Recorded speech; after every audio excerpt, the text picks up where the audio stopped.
UPPL দলৰ পৰা আঁতৰি ল'বলৈ অনুৰোধ কৰিলোঁ। হাত চাপৰি মাৰিব ৰাইজৰ আমাৰ ইউপিপিএল দলৰ পৰা তেখেতসকলক আঁতৰি লোৱা হ'ল।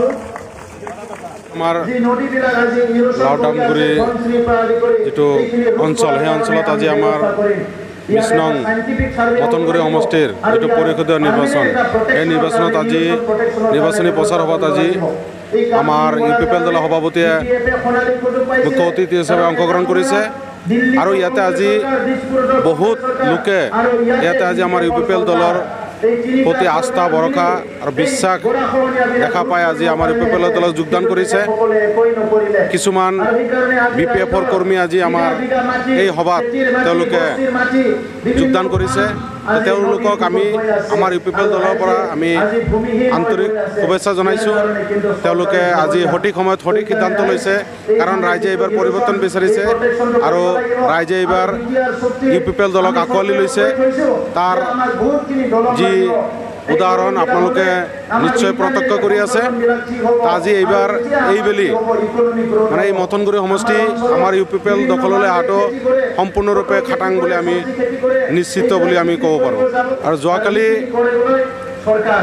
বিপিএফৰ যিটো কাৰ্যনিৰ্বাহক সভা হ'ল সেই সভাত তেওঁলোকে কিছুমান কাৰ্যসূচী লৈছে। তো কাৰ্যসূচীত আমি শুনিবলৈ পোৱা মতে তেওঁলোকে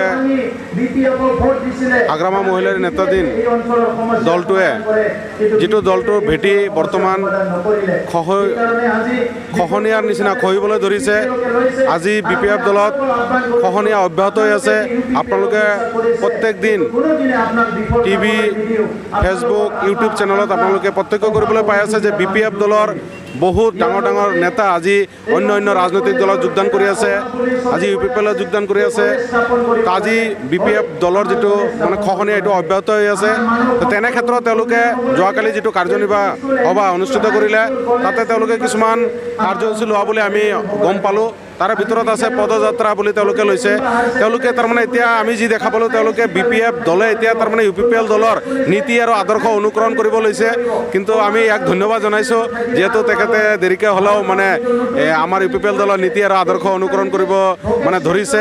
কাৰণ এই পদযাত্ৰা আৰু আমাৰ যিবিলাক স্কুল প্ৰতিষ্ঠান কলেজ আছে সেইবিলাকক আমাৰ সভাপতি প্ৰমোদ বড়ো ডাঙৰীয়াই ইতিমধ্যে মানে তেওঁলোকৰ লগত যিটো শৈক্ষিক আলোচনা শিক্ষয়িত্ৰী লগতে ছাত্ৰ ছাত্ৰী লগতে শিক্ষাগুৰুসকলৰ লগত যিবিলাক আলোচনা ইতিমধ্যে আমাৰ ইউপিপিএল দলৰ সভাপতিয়ে সম্পন্ন কৰিছে।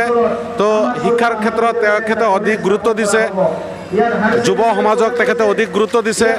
আৰু এইবিলাক দেখা পাই আজি আমাৰ দলৰ যিবিলাক মানে ৰণকৌশল এইবিলাক আমি মানে তেওঁলোকে লোৱা বুলি আমি মানে দেখিবলৈ পাই আছোঁ।